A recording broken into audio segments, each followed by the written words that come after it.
Κατσούλας.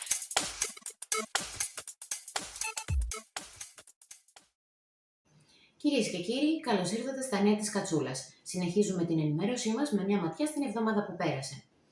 Ασπρόπυργος. Με μεγάλη συμμετοχή πιστών πραγματοποιήθηκε στον Ιερό Ναό Αγίων Αναργύρων Παραλίας Ασπροπύργου η εκδήλωση προς τιμή των Αγίων. Η βραδιά, με παραδοσιακή μουσική και χορούς, ολοκληρώθηκε σε κλίμα κατάνοιξης.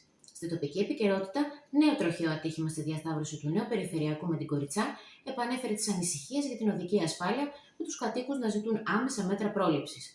Αντιδράσεις προκάλεσε και η δημόσια διαβούλευση του Δήμου για την εγγραφή των παραδοσιακών ζυμαρικών τζόλια στον Εθνικό Ευρετήριο Άειλης Πολιτιστικής Κληρονομιάς, με την κριτική να επικεντρώνεται στην απουσία αντίστοιχου διαλόγου για σημαντικά ζητήματα της πόλης. Μάνδρα Ιδηλία.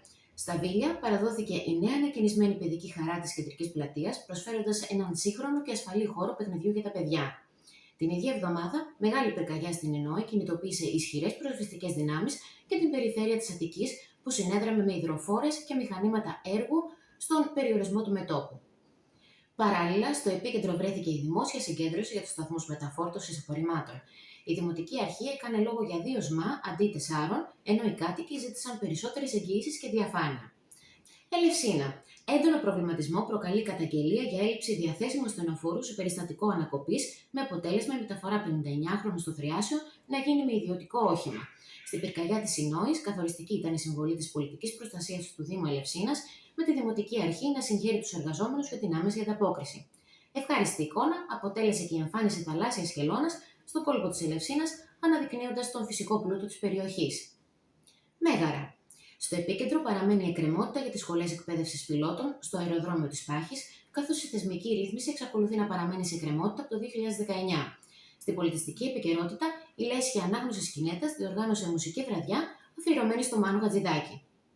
Δήμος Φιλής. Νέος φωτοβολταϊκός σταθμός δημιουργείται στον Δήμο Φιλής, με στόχο περισσότερα ευάλωτα νοικοκυριά να αποκτήσουν δωρεάν ηλεκτρική ενέργεια μέσω ενεργειακού συμψηφισμού.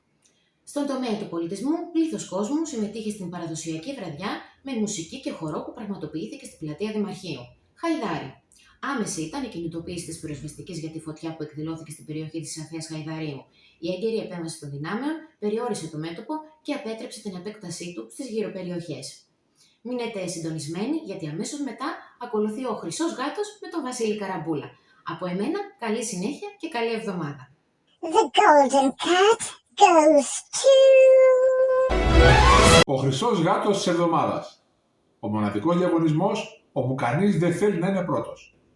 Κυρίες και κύριοι, ήρθε ξανά η μεγάλη στιγμή. Ο Χρυσός Γάτος φόρεσε ποδιά, άνοιξε ζυμάρι, έπλασε τζόλια και περίμενε να ξεκινήσει τη διαβούλευση. Περίμενε να ακούσει για τις φυλακές. Περίμενε να ακούσει για τους αγωγούς. Περίμενε να ακούσει για τη μελέτη ΛΕΚΑ. Περίμενε να ακούσει για τα μεγάλα ζητήματα της πόλης.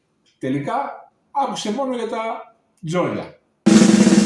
Χρυσός Γάτος της εβδομάδας. Η επιλεκτική διαβούλευση. Γιατί όταν πρόκειται για μια παραδοσιακή συνταγή, η γνώμη των πολιτών θεωρείται πολύτιμη. Όταν όμως πρόκειται για έργα, ασφάλεια, μεγάλες υποδομές και αποφάσεις που επηρεάζουν το μέλλον της πόλης, η συμμετοχή μοιάζει να ξεχνιέται. Ο γάτος δεν έχει τίποτα με τα τζόλια. Ίσα-ίσα. Τα τρώει με μεγάλη όρεξη. Έχει όμως μια απορία. Η δημοκρατία σερβίρεται μόνο όταν το μενού είναι ακίνδυνο. Συγχαρητήρια λοιπόν στο μεγάλο νικητή και πάλι. Η επιλεκτική διαβούλευση Χρυσός Γάτος της εβδομάδος. Και το μήνυμα του γάτου. Τα τζόλια είναι παράδοση. Η διαφάνεια όμως δεν είναι έθιμο, είναι υποχρέωση. Ραντεβού την επόμενη εβδομάδα, γιατί ο γάτος αγαπά την παράδοση, αλλά δεν ξεχνά ποτέ τις προτεραιότητες. Τα νέα της Κατσούλας.